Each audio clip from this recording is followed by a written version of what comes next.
Und von den Wahlsiegern gehen wir zum größten Wahlverlierer. Rein rechnerisch ist das tatsächlich so. Zu den Grünen. Isabel Finzel steht dort. Und Isabel, wenn man jetzt schaut, 20,5% beim letzten Mal vor 5 Jahren, jetzt Nachwahlbefragung 12,5%. Man hat also 40% der Wähler über den Daumen gepeilt verloren. Welche Erklärung hat man da bei den Grünen gefunden? Du hast ja jetzt einen hochkarätigen Gesprächsgast. Ganz richtig. Es waren hier einige enttäuschte Gesichter zu sehen, aber sprechen wir darüber. Bei mir ist Anton Hofreiter, der Vorsitzende des Europaausschusses. Schön, dass Sie sich die Zeit nehmen. Also man muss sagen, die Grünen wirklich mit deutlichen Verlusten. Woran lag das aus Ihrer Sicht? Ich glaube, das war eine Mischung an Ursachen. Eine der Ursachen war, die Stimmung war bei diesen Europawahlen eine völlig andere als wie vor 5 Jahren. Da war es eine Klimawahl, da gab es die ganz großen Demonstrationen von Fridays for Future. Dann eine weitere Ursache, glaube ich, ist, dass es nicht gelungen ist, deutlich zu machen, dass unsere Politik, die am Ende das Land resilienter macht, das den Menschen deutlich zu machen, denn die Stimmung war stark von Ängsten geprägt. Und dann, glaube ich, haben die kleinen Parteien auch noch mal deutlich uns Stimmen gekostet, also wenn Sie an die Tierschutzpartei oder an Volt denken. Man muss sagen, das Thema Migration hat aber eben auch eine ganz große Rolle gespielt in diesem Wahlkampf. Kam jetzt diese Debatte über Abschiebungen nach Afghanistan zur denkbar schlechten Zeit für die Grünen so kurz vor dem Wahlkampf? Ich glaube, das war eher eine Debatte, die wiederum der AfD geholfen hat und deren Ergebnis sowieso erschreckend ist, wenn man sich überlegt, dass deren beiden Spitzenkandidaten, also der eine wohl ein Agent Chinas ist und der andere ein Agent Russlands. Das, glaube ich, ist extrem bestürzend. Und sicher hat der Fokus auf diese Debatte uns nicht geholfen. Genau, zur AfD würde ich jetzt auch noch mal nachfragen wollen. Denn Sie, die Grünen, die hatten sich ja auch zum Ziel gesetzt, stärker zu werden als die AfD. Und das ist jetzt bei Weitem eben nicht gelungen. Welche Verantwortung tragen auch die Grünen am Erstarken der AfD? Ich glaube, da sind alle demokratischen Parteien gefordert, dafür zu sorgen, dass die AfD wieder kleiner wird. Und ich glaube, das gute Ergebnis der AfD hat einfach eine ganze Reihe von Ursachen. Neben Angst und Verunsicherung auch die Zerstrittenheit in der Bundesregierung.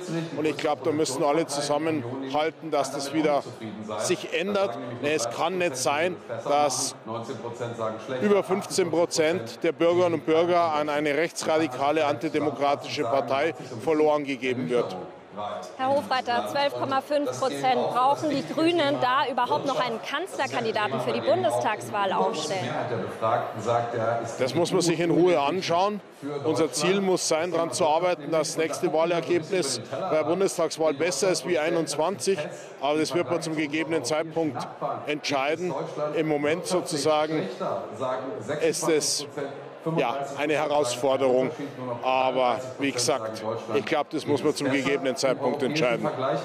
Eine Herausforderung, sagen Sie. Ich würde trotzdem noch mal nachfragen. Robert Habeck, der war relativ präsent, muss man sagen, jetzt auch in diesem Wahlkampf. Würden Sie ihn für einen guten Kanzlerkandidaten halten? Das wird die Partei zum richtigen Zeitpunkt entscheiden, wer dann die richtige Kandidatin oder Kandidat ist. Dem will ich jetzt echt nicht vorgreifen. Anton Hofreiter, ganz herzlichen Dank für das Gespräch. Und damit geben wir von der Grünen Wahlparty zurück zu euch ins Studio.